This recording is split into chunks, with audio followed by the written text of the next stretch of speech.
أعوذ بالله من الشيطان الرجيم. سورة السجدة مكية. بسم الله الرحمن الرحيم. ألف لام ميم. تنزيل الكتاب لا ريب فيه من رب العالمين. أم يقولون افتراه بل هو الحق من ربك لتنذر قوما ما أتاهم من نذير من قبلك لعلهم يهتدون.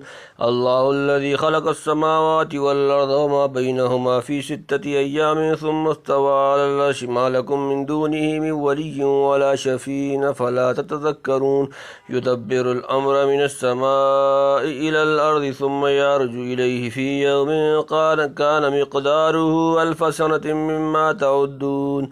ذلك عالم الغيب والشهادة العزيز الرحيم الذي أحسن كل شيء خلقه وبدأ خلق الإنسان من طين ثم جعل نسله من سلالة من ماء مهين ثم سواه ونفخ فيه من روحه وجعل لكم السمع والأبصار والأفئدة قليلا ما تشكرون.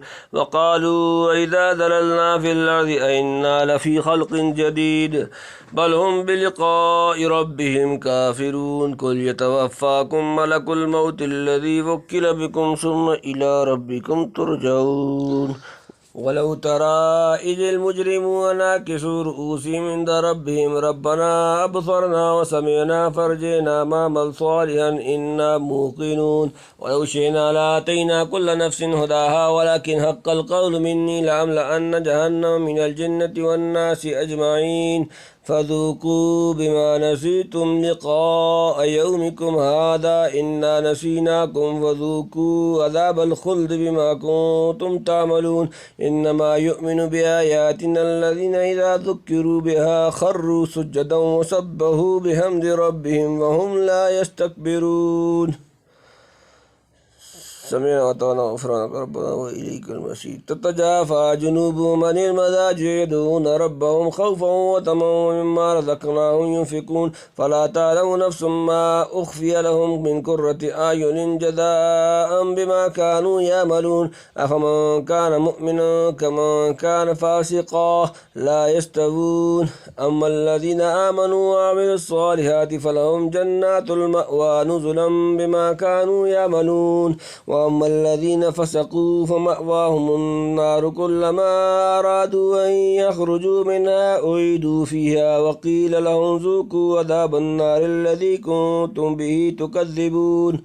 ولنذيقنهم من العذاب الأدنى دون العذاب الأكبر لعلهم يرجعون. ومن أظلم ممن ذكر بآيات ربه ثم أعرض عنها إنا من المجرمين منتقمون. ولقد آتينا موسى الكتاب فلا تكن في مرية من لقائه وجعلناه هدى لبني إسرائيل وجعلنا منهم أئمة يهدون بأمرنا لما صبروا وكانوا بآياتنا يوقنون. إن ربك هو يفصل بينهم يوم القيامة فيما كانوا فيه يختلفون. ولم يهد لهم كم أهلكنا من قبلهم من القرون يمشون في مساكنهم إن في ذلك لآيات فلا يسمعون. أولم يروا أنا نسوق الماء إلى الأرض الجرز فنخرج به زرعا تأكل منه أنعامهم وأنفسهم أفلا يبصرون. ويقولون متى هذا الفتح إن كنتم صادقين قل يوم الفتح لا ينفع الذين كفروا إيمانهم ولا هم ينذرون. فأعرض عنهم وانتظر إنهم منتظرون.